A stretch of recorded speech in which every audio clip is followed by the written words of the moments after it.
Olá! Iniciando o Poderosas Podcast Feminino com uma poderosíssima, claro. Gente, ela foi menina de sainha xadrez. Você sabe o que é isso? Você não tem noção o que é isso? Sobrevivemos a um colégio de freiras só de meninas. Século passado. Só vou dizer quem foi no século passado. Entendeu? Sobrevivemos e nos tornamos poderosas. Ela chegou aqui e lá nesse colégio ela já foi picada pelo bichinho da educação. Fundamental para a humanidade. Super poderosa. Ela fez magistério no colégio e depois ela se especializou. Ela achou que ela ia para a produção de eventos, fez comunicação social, né? Sim. Mas depois não adiantou, ela foi para a área de educação, fez MBA e estudou educação transformadora. Estuda até hoje o desenvolvimento humano. É demais, né? Muito chique, gente. É um prazer estar aqui, Marcela Guardia. Prazer é meu. Um detalhe. Ela, com 19 anos, ela teve a primeira turma dela e com 24, ela foi ser empreendedora. Uma menina, mulher, com 24 aninhos e montou a escola dela.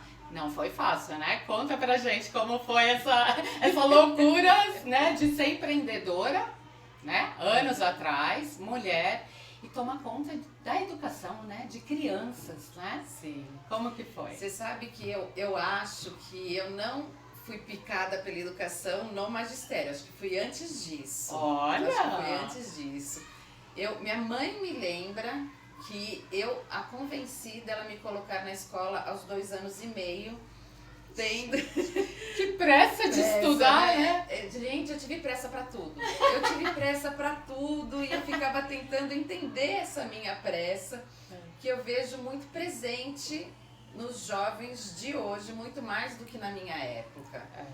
E aí minha mãe disse que convenci, fui pra escola aos 2 anos e meio, nunca mais saí e acho a escola o melhor lugar do mundo, sem dúvida alguma. Que linda! É bom ouvir isso, porque, gente, aluno falar isso é difícil. Agora, que bom que ela fala, porque ela incentiva os alunos dela, né? Eu gostaria muito que os alunos desenvolvessem esse mesmo gosto. É claro que a gente faz uma escola com muitas linguagens, pelo menos em algum cantinho da escola, Mara, o aluno se encontrar. Eu acho muito importante. Você começou com o daycare, né? Primeiro. Isso, comecei com o Conta daycare. um pouquinho dessa história pra gente chegar nessa questão da educação, que é muito importante conquistar o aluno, né? Sim. Então, comecei muito cedo, com 16 anos fiz o magistério na escola, terminei com 19. 19 eu tive uma professora muito insistente, que me convidava para trabalhar como professora. E eu falava, não, obrigada, eu vou ficar na área de eventos. Ela tinha visão, já viu que você nasceu pra isso. Eu acho que ela que me amarrou, né? Não, eu quero você. Dela me ofereceu a segunda vez, eu não aceitei. Na terceira vez eu comecei a me achar muito mimada, sabe? Nossa, a terceira vez o telefone toca, me oferecendo emprego. E eu digo, não, tá feio. Não é pra qualquer um, né? não. Eu era jovem, mas eu sempre tive muita responsabilidade. Isso era um ponto que rapidamente surgiu em mim e rapidamente eu também me vinculava às pessoas e queria estar participando do desenvolvimento delas. Hoje eu tenho essa consciência que eu era uma pessoa que funcionava dessa maneira. Sim. Mas na época não. Sim. Na época não. Sim. Eu só ia fazendo, ia vivendo, ia brincando de escolinha. E quando ela me falou desse último emprego, era um processo seletivo. E aí eu achei mais legal, que eu falei assim, se não tiver que ser a área da educação, eu não vou passar. Então eu fui, fiquei na escola. Olha, entregou pro universo. Muitas Era pra vezes ser, a era pra gente ser. fica brigando com a vida, sabe? Sim, Brigando com a vida, e eu permiti que a vida me mostrasse algumas estradas e eu literalmente deixei a vida me levar. Ai, que lindo. E eu acho que a vida estava com mais razão do que o meu desejo, que era seguir na área de eventos. Certo. Embora uma escola é tão ampla, o universo da escola, que Tem cabe eventos tudo. dentro, né? Cabe tudo. Escola tudo. vive fazendo eventos. Cabe tudo. E aí comecei trabalhando numa escola também de freira. Aos 24 anos eu já tinha vivido 20 anos com freiras. Eu até brincava com a minha mãe: mãe, o que você tava querendo? Eu quase fui freira, O mãe. que você tá querendo? Entendeu? Eu quero ser mãe, né? Eu não vou ser freira, eu quero ser mãe, porque também ser mãe era algo muito certo pra mim. Desde que lindo. pequena eu sabia Que que eu lindo. ia ser mãe de 2 crianças. Olha, que lindo. Não tinha essa dúvida, não. E aí... Alemão, né? Porque daqui a pouco tá adivinhando o futuro.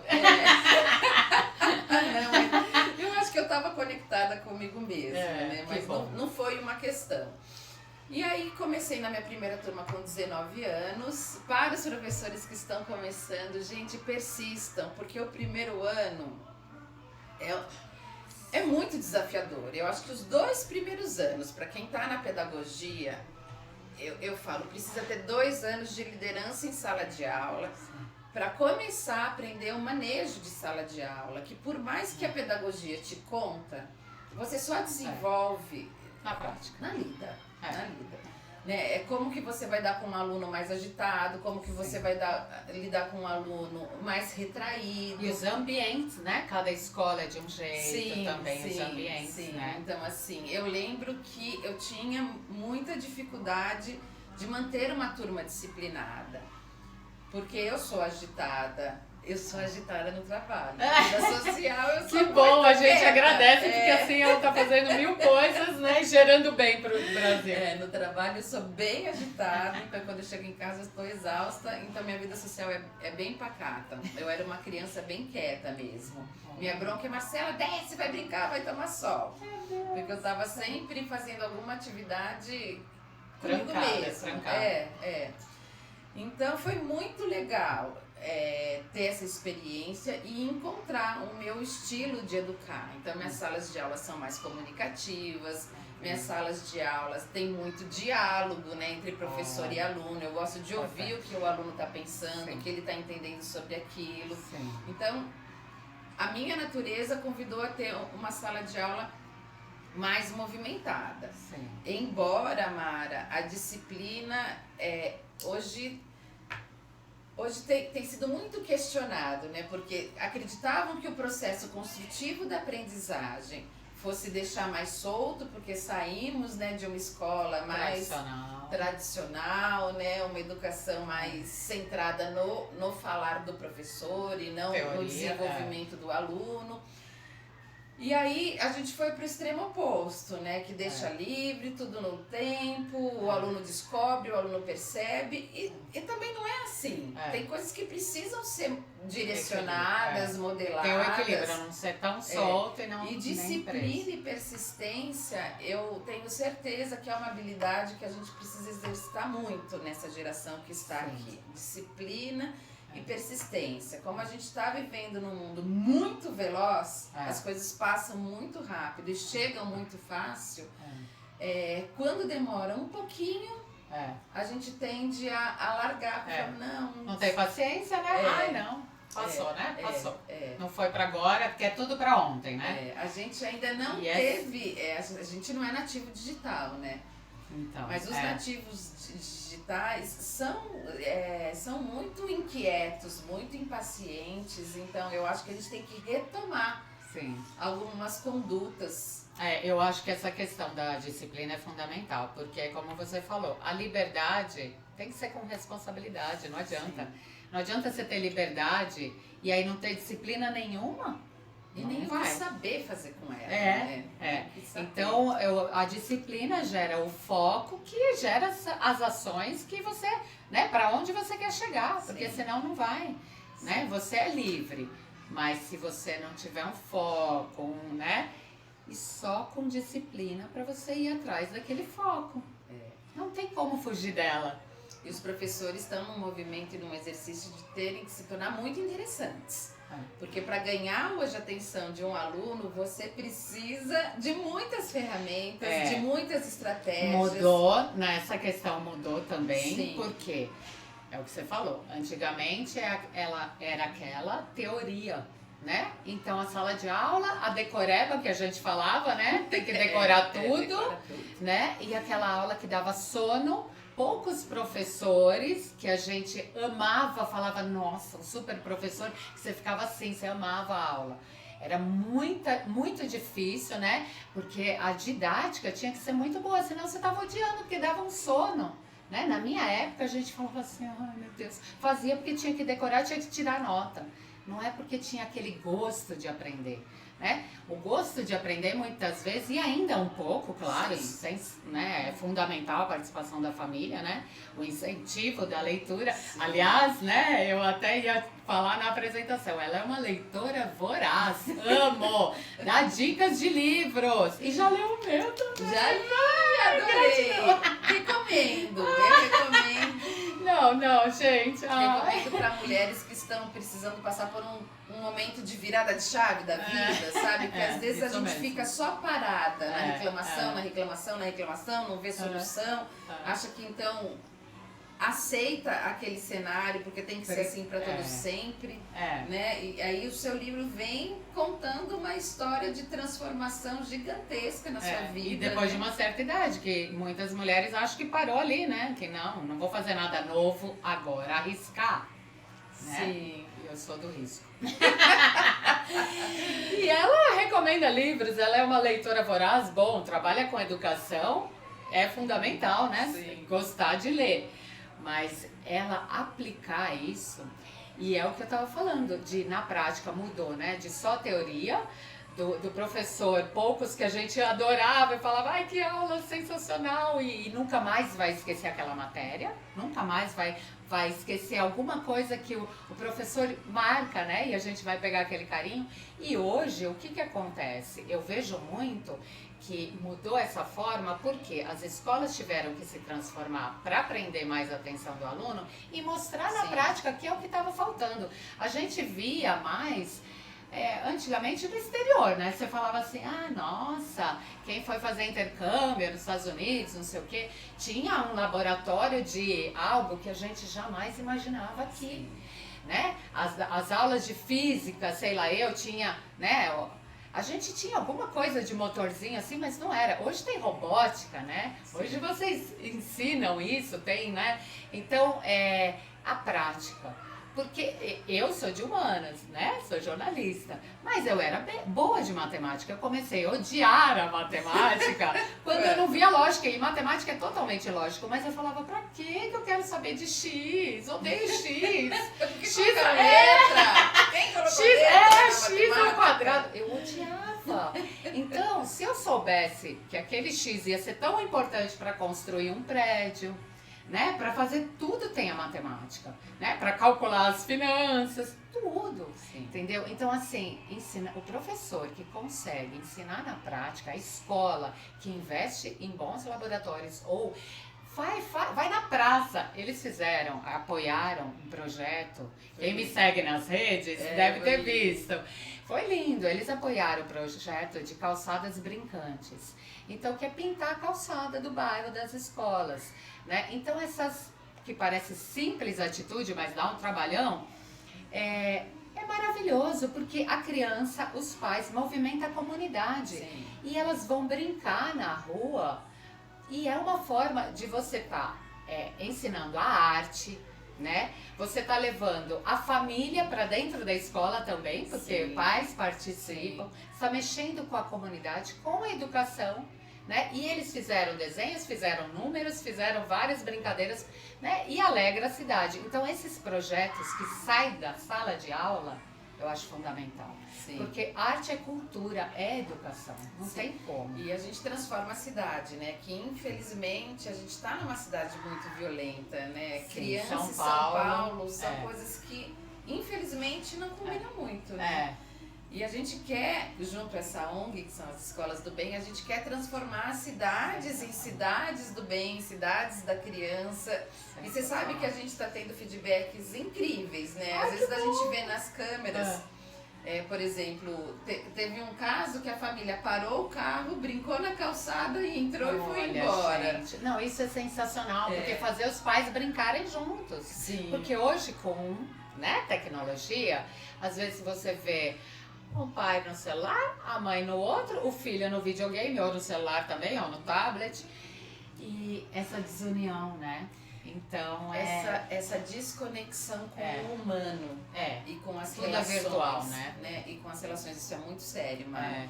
Porque assim, hoje a gente já tem crianças de 12 anos viciadas em games, viciadas em tela, mas viciadas que, se você tira, ela sente abstinência.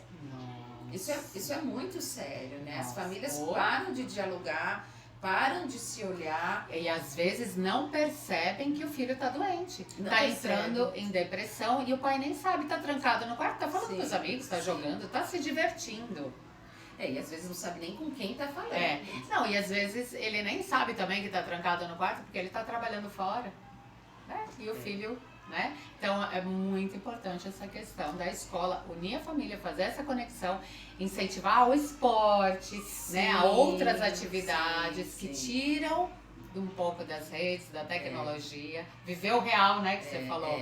Não ficar só no virtual, né? A arte e o esporte são ferramentas incríveis para o desenvolvimento humano, né? Por isso que eu falo que nossa escola foi construída com muitas linguagens, né? E eu acho que a gente precisa convidar os pais né, a olhar para os filhos com mais calma.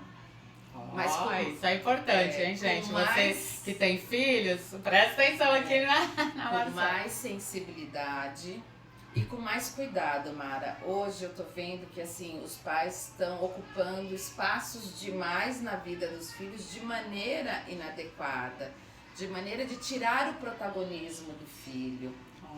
Então, às vezes a gente entra em contato com algumas situações que a gente fala, gente, isso não podia estar acontecendo. Então, assim, os pais... é delicado você chegar nesse ponto, né? Delicado porque, assim, uma coisa... Quem é mãe vai concordar comigo. A dor do filho dói muito mais na gente do que no próprio filho. Porque eles não têm noção. Eles são mais livres, eles têm menos cicatrizes, eles têm menos marcas, ele tem um cérebro mais plástico.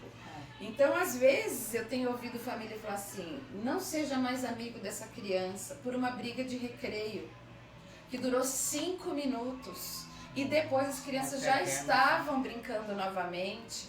Mas aí vem a família por trás, não, mas se ele te machucou, ele não pode ser seu amigo, ele pode se arrepender, ele pode pedir desculpas. Todo mundo erra, né? Ele pode não repetir a ação, a gente deve ensinar nossos filhos a se protegerem, mas a gente também não pode ensinar nossos filhos o que eles devem sentir com relação ao outro, né? Porque, e o poder de se refazer da situação. Às vezes as mães e os pais se envolvem numa discussão de WhatsApp, porque assim um desentendimento escolar vira pauta em um WhatsApp da família e a família decidindo. Né? Quem é o agressor? De perdoar, a questão do respeito, a questão da tolerância, a questão de dar uma chance, de incentivar que aquela pessoa, a pessoinha, né, uma criança, pode melhorar, não vai ser assim, não é porque fez um erro, condenou a vida. Sim, e um erro de alguém que tem informação, que precisa testar limites, e testar que muitos, o exemplo, ele está repetindo do que ele vê. Sim. Né? Muito. Então isso me preocupa, porque assim, a gente está vendo o quanto o amadurecimento está se prolongando, né? Os jovens estão ficando jovens e não quero falar adolescentes, mas eu vou falar até os 30, né? Eu falo, gente, até os 30. E por que esse amadurecimento demora? Porque eles não estão expostos à solução de problemas. Tem alguém que está ali abrindo caminhos e defendendo e tirando espaços que deveriam ser ocupados pelas crianças. E a gente está aqui de suporte, filho, estou com você. Né? Hoje estou bravo com meu amigo. Pai, filho, estou com você. Você tem todo o direito de estar bravo. Veja amanhã como você se sente. Mas a gente já fala como amanhã ele deve se sentir. Né? Não, e não tem que incutir raiva em ninguém, né? No próprio filho piorou, né? Porque você está ensinando o mal para ele. Né? Você não está ensinando ele a ser paciente, né? Ele ser generoso. E assim, às vezes eu recebo bilhetes assim, olha, o que será feito com um agressor? Quando eu vou pesquisar quem é o agressor, é uma criança fofa com 2 dentinhos. E banguela. Esse é meu agressor. Não, Eu falo, ai meu Deus do céu. Aí vai um pouco também, né, de É. informação da criança tá na fase oral. É claro que a gente, quanto escola, não quer mandar ninguém mordido pra casa. Mas também as crianças têm que brincar, fase, né? Uma próximas das outras. Quem não tem... Gente, olha, eu acho que toda criança já chegou com uma mordida em casa, não é possível. O meu filho chegou. Já chegou, né? Eu acho que sim, eu acho que sim. Meu filho deve ter mordido porque, assim, também. as mordidas só não vão acontecer se elas não se relacionarem. Né? Se a gente deixar de tudo. Se a gente deixar brincar perto, a chance disso acontecer, mesmo a gente estando sentada ao lado, é grande. É grande, porque às vezes é uma defesa, às vezes eu quero seu brinquedo, você não me deu, nhoque. Mas às vezes, assim, eu preciso pôr alguma coisa na boca. Tem uma fase extremamente oral, e vou lá e nhoque, né? E mordo, até porque não tem uma fala. Quando eles se tornam orais, né, falantes, isso já começa a se transformar. Então eu vejo que os pais não estão aguentando assistir da sua cadeira o sofrimento dos seus filhos, sabe? Então, intolerantes também. Eu acho que esse mundo que, com essa velocidade que você falou, ninguém tem mais paciência, né? Então, pra estourar é isso. Então, imagina, fez isso com o meu filho. Só que nunca vai pensar do outro lado. Não que eu ache fácil, sabe? Eu tive filho que já chegou com o braço quebrado 2 vezes. E em situações de jogo de futebol, o amigo deu um chute, já chegou de olho roxo, né? E ele manteve a amizade, mas eu confesso que eu tive que fazer um esforço sobre-humano de ficar ali né, não colocando a minha dor para não prolongar a dor dele. Né? Então a gente tem que ficar com muito cuidado. Às vezes eu vejo.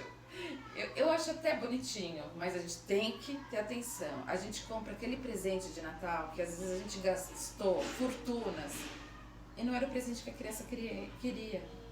Era o presente que a sua criança interior queria. Né? A criança a gente se coloca, né? Adorou a caixa e a embalagem do presente. E se você brincar com ela e não der nada e tiver um dia numa praça, em qualquer lugar, vai valer muito mais, às vezes, do que a atenção que eles precisam. A brincadeira vale mais do que um brinquedo, né? E eu brinco assim, quando eu falo para os pais aqui da escola, e aqueles carrinhos automáticos que as crianças não precisam pedalar, me desculpem os fabricantes, não podem ser comprados.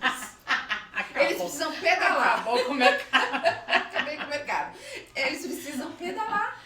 Eles precisam pedalar, não apertar o botãozinho, estão passeando pelo parque. Não, gente, eles estão em fase de desenvolvimento, de crescimento. Tudo a gente quer só apertar o botãozinho. Ai, que lindo, mas, né? Vamos fazer um esporte, vamos aprender. E a coordenação, tudo, né? Tem que pedalar. Eu ouço, Mara, que eu fico com dó dos pais, mas eu preciso fortalecê-los dizendo essas coisas, sabe? Os pais entregam a criança pra gente. Mas eu não quero que ele chore. Ele vai adoecer. Se ele não puder chorar, ele vai adoecer. Olha, isso é importante, hein? Né? Porque assim, tem crianças que a gente recebe que eles não falam. Qual que é a forma dela se comunicar com a gente? É mediada pelo choro. Né? Ela não sabe falar, não tô afim. Não quero, não tô satisfeito. O bebê às vezes vira o rostinho quando não quer mais comida. Né? Os maiores, eles já conseguem relatar isso. E as crianças da nossa escola, elas desenvolvem uma capacidade tão grande de falar o que sentem, sabe? É tão bonito isso. Quando eu vejo isso circulando aqui, eu fico tão satisfeita. Porque os conflitos ficam menores e mais fáceis. Porque assim, um fala o que sentiu, o outro fala o que sentiu. A gente tenta, né? Então o que a gente pode fazer com isso? É dialogado com as crianças. Esse diálogo é fundamental, porque vão crescer adultos mais seguros, que sabem externalizar. Porque se ele se prender, quando criança, quando adolescente, quando jovem, só vai piorando, vai se fechando cada vez mais. Sim, né? E é tão interessante, quer fazer um teste? Pergunte para os nossos pais, quem é da nossa geração. Me fale um pouco sobre o seu sentimento. O que você sentiu? Eles não sabem. O que você sentiu quando viu isso? Eles ficam completamente perdidos. Né? E hoje as nossas crianças já estão conseguindo, dentro de um conflito, nomear. Naquela hora eu senti isso eu não gostei daquilo. e trazer isso para o mundo de uma forma verbal, né? Sim, Porque só o diálogo resolve o mundo, só o diálogo resolve só uma o planeta. boa conversa. Não tem outro caminho. É. E a gente, sabendo transmitir para o outro que o outro está nos causando, Sim. você dá todas as pistas de sair de uma situação de conflito. Sim. Então a gente primeiro precisa se reconhecer. Você sabe, Marta, que eu fiquei tão... Na pandemia todo mundo ficou mexido, né? Sim, eu acho que continuamos. Mudou totalmente. Ai, meu Deus do céu, continuamos mexidos e abalados, né? Super, Foi antes e depois da pandemia. E na pandemia eu tive o privilégio de fazer uma reunião ao vivo com o Daniel Goleman. O Daniel Goleman, que escreveu aquele livro Inteligência Emocional, que é aquele compêndium lá de 1990. Nossa. E eu desde de novinha fui muito encantada pela entender a inteligência emocional da criança, que eu já sabia, sem ninguém ter me contado que se a gente não estiver bem emocionalmente, nosso potencial cognitivo não é aproveitado. Sim. Em toda a sua potência, né? Então, foi algo que eu sempre busquei e felizmente agora a educação brasileira colocou na BNCC as competências que a gente precisa desenvolver no aluno. E é claro que a gente desenvolve no dia a dia. Eu sempre fui a favor de desenvolver essas competências no dia a dia. Hoje a gente tem materiais estruturantes de apoio que te cutucam para esse desenvolvimento, né? Te colocam em situações de reflexão, né? Então, tem algumas histórias. Para os pequenos a gente conta história. Para os maiores de 9 a 11 anos a gente faz jogos de tabuleiros. Olha que bacana. É muito legal. Para os maiores já de 11 a 14, a gente tem séries com temas de adolescentes, temas polêmicos que a gente precisa preparar nossos adolescentes para a gente abrir a discussão em sala. Então esse é um repertório riquíssimo que a gente está construindo nessa geração. Olha que massa. Mas eles não podem desistir. Tem que continuar. Eles não podem desistir, porque eles estão sendo conduzidos por uma geração que pouco suporta e tolera a dor. Não que eu seja a favor de ficar causando dor para aprender a lidar com o mundo, não é isso. Mas a gente tem que ser realista. Tem que se preparar. Existem dores no mundo. Existem. Elas estão aí, em algum momento elas vão chegar até nós. E a gente não pode mascarar. Não pode pôr o filho numa bolha. Mária, tem um relato. Olha que situação difícil para essa criança se desenvolver. E olha que situação difícil para essa mãe de aceitar essa dor. A criança tinha 2 peixinhos, aqueles peixinhos laranjinhas. Sabe que às vezes a gente ganha?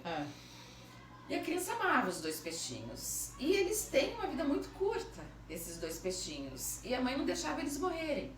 Então, quando morria, ela já ia lá, comprava outro, mais parecido possível. E aquele aquário sempre tinha os 2 peixinhos, sempre tinha os 2 peixinhos, sempre...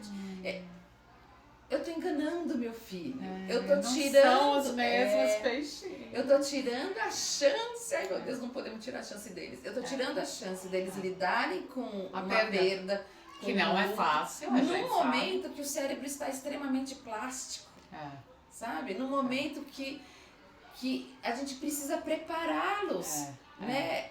A sentir essa dor, porque tá no mundo. Primeiro perder o peixe, depois a gente vai perder um parente, vai perder um amigo, ou às vezes não tem nem a perda em si, mas as mudanças da vida, eu mudo de país. Até perder um jogo, tem criança que não sabe perder. Não, isso tá muito sério. Não sabe competir, não é? Tá muito sério também, gente. Não sabe, não quer perder. E tem pais, tem parentes, tem amigos que pra proteger, finge que ganhou.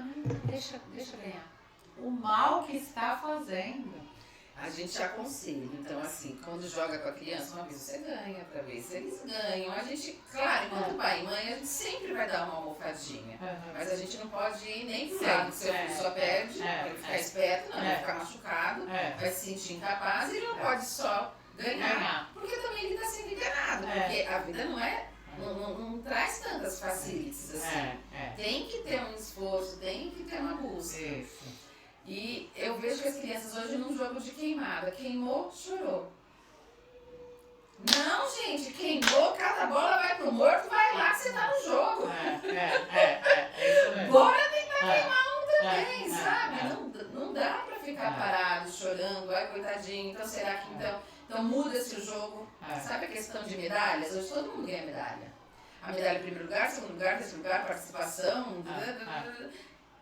Eu entendo que é mais confortável, mas também se eu ganho medalha sempre sem esforço, como é que eu convido essa criança? Acha que o mundo é fácil. Acha que tudo vem fácil. Sim. E aí quando essa criança vai se esforçar? Né? E aí o esforço causa desconforto. O desconforto causa dor. E pra gente aprender, a gente precisa aguentar desconforto. Não, e vai preparar, porque vai ser muito pior se ele não for preparado. A hora que ele tiver a primeira perda mesmo de verdade, vai ser muito, 10 vezes pior. Vai ser muito, né? Vai. E tem assim, enquanto está nesse ambiente que a gente consegue de alguma maneira manipular, ok. Mas daí eu falo para os pais, a hora que a namorada der um fora, como é que você vai resolver esse problema do teu filho? Entendeu? Se ele não for lidando com as dificuldades de 2 anos, de 3 anos, de 4 anos, de 5 anos, né? Cada pouquinho no seu momento de crescimento, quando ele for demitido do emprego, como é que você vai fazer?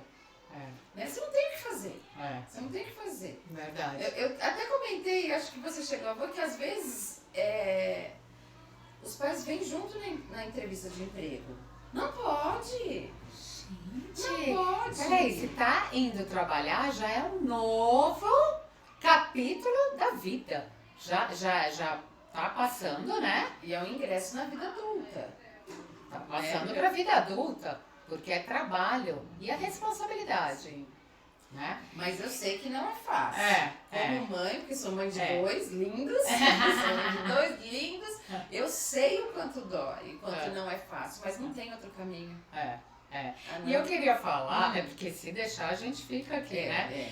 E o nosso podcast fala de mulheres poderosas, por isso que eu trouxe a Marcela aqui. Porque uma questão, indo para o começo de novo, uma questão, eu queria que você contasse da dificuldade, além de toda essa dificuldade que é lidar com a educação hoje em dia, mas para chegar nisso, para você hoje ter esse posicionamento, você passou por muita dificuldade sendo mulher, nova, né? Como que foi essa dificuldade de encarar, falar, não, eu vou encarar. Você começou com daycare, depois foi montar a sua escola com uma sociedade, depois teve, né, foi crescendo, hoje tem 2 escolas com sócias, né? Mas você era aquela menina nova. A gente tá falando de preparar pra vida. Imagina uma menina de 24 anos, né? E para um pai respeitar você, vai falar como eu devo cuidar do meu filho. Eu imagino, eu já tô até vendo, né? Porque eu já dei aula, já trabalhei, já vivi no mundo da educação. Então eu sei como que é pai de aluno.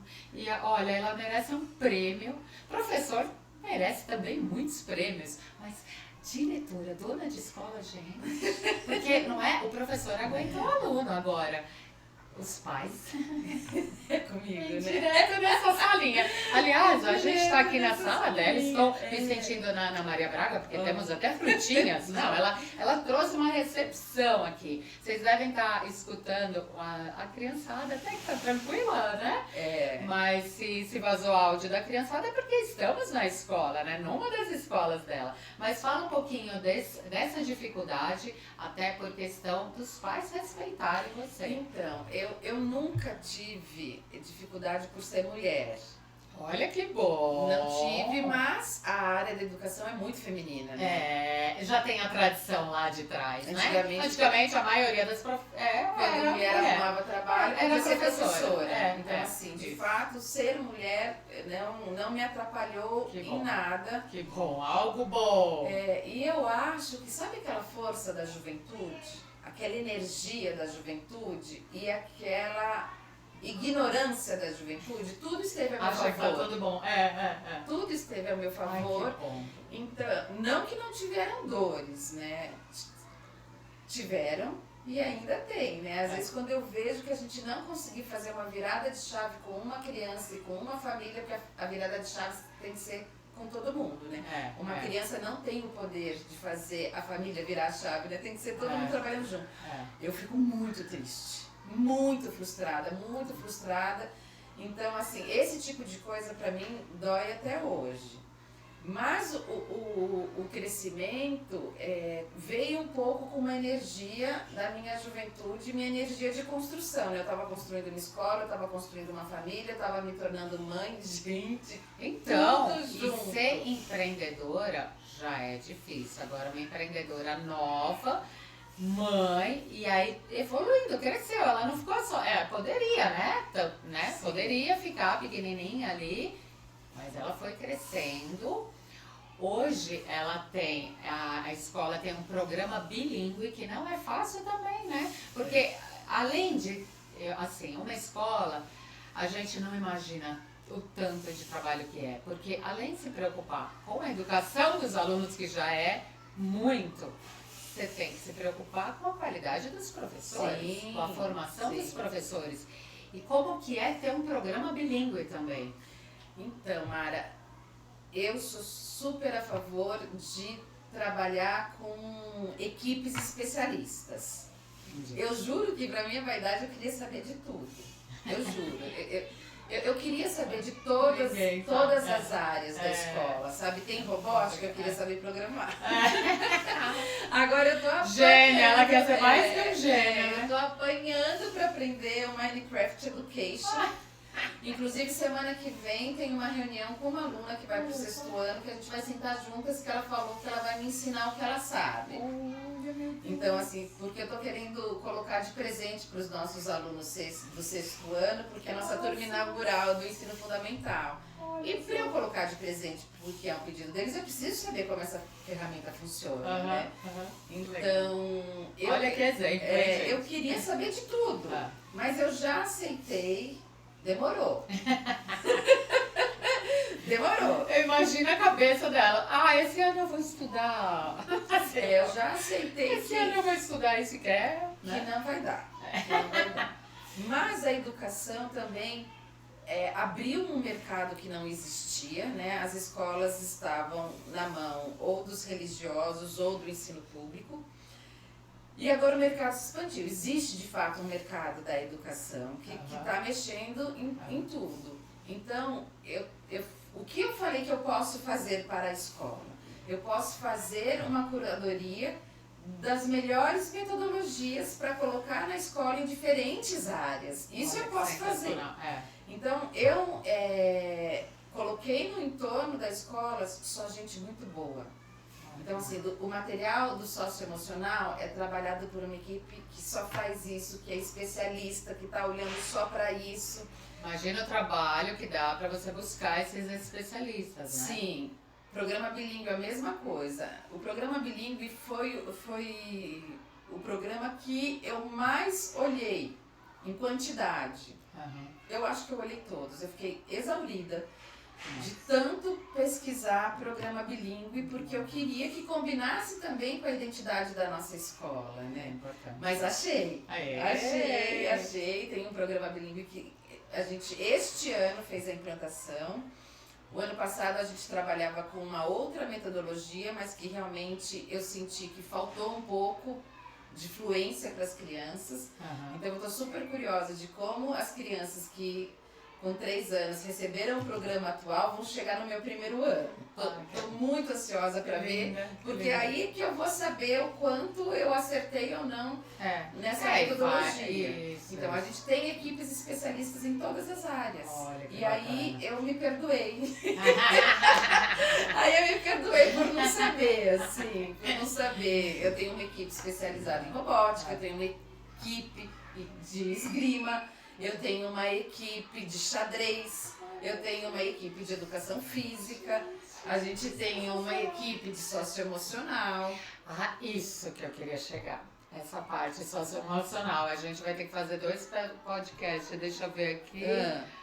Okay. Estamos com um tempinho bem curto, mas vamos falar um pouco disso, porque a gente falou até, né, da questão questão, entrou nessa questão um pouco, mas fala especificamente desse trabalho socioemocional que hoje é tão importante. A gente trabalha com um material, Laboratório de Inteligência de Vida. Tem alguns outros materiais no mercado, mas esse é o que eu achei mais interessante, porque ele vai diversificando as estratégias de ensino conforme a faixa etária das crianças. Bacana. Então a gente começa com mascote, com um fantoche, com uma apresentação, esse mascote se mete em um monte de situações para ele entrar em contato com diferentes emoções e a gente ir nomeando isso para as crianças.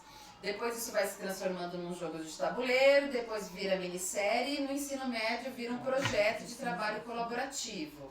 Então, o que as crianças, que não são tão crianças, né, o que os adolescentes podem oferecer para o mundo. Então, é muito legal.